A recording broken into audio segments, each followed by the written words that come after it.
Our next matchup of the week takes us out to the hot state of Arizona in Tempe, Arizona, where the number 16 Utah Utes hit the road to take on the Arizona State Sun Devils. That's a tongue twister right there. Friday night kickoff at 10:30 p.m.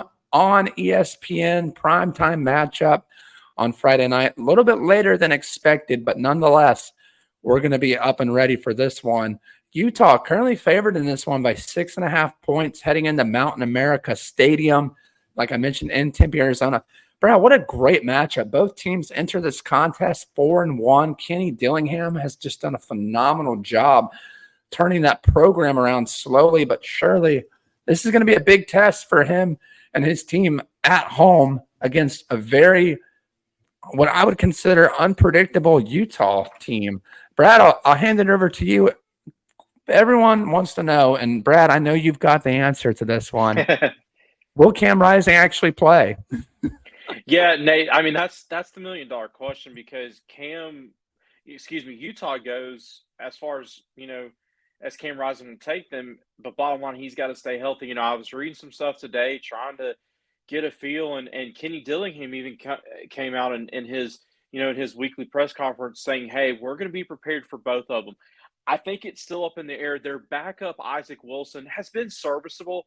He's been okay, but he's still a very, very young player. He's still growing and developing. So, I mean, his health is a big question mark. And Nate, I mean, it's crazy to think about that Cam Rising. I mean, it feels like he's been at Utah for 10 years. It feels like that, he was there when Urban Meyer was coaching Utah, and that was in the mid 2000s, but he's just been there, absolutely forever. I'm interested to see if, they end up trying to get a medical waiver for him to play next year. Who knows? But you mentioned Kenny Dillingham. What a job he's done at Arizona State. That's his alma mater.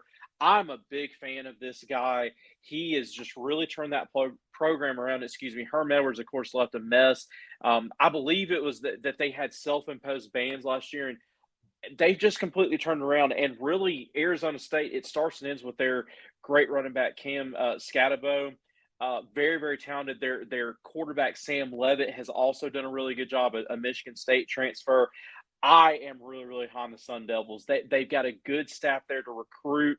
Arizona, they're in a unique position that they can go get players from the state of Arizona. They can hit California. They're going to use the transfer portal.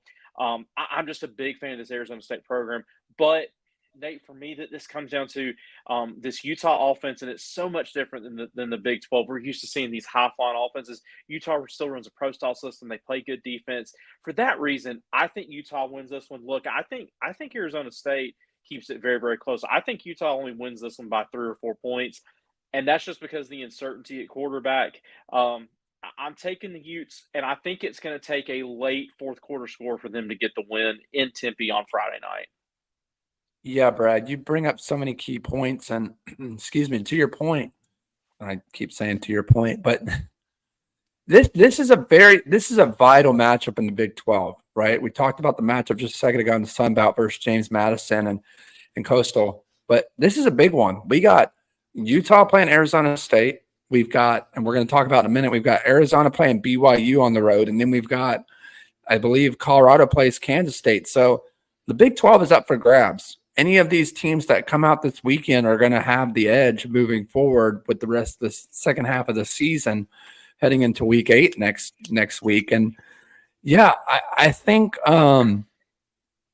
it's a coin flip in this one. I understand that Utah is favored by 6.5 points. I have to think that's due to their experience on defense and the Utah just culture. They just grind, and they find ways to win. They've struggled a little bit this year, sure, but you have to give them the edge. They're the more consistent on both defense and offense overall.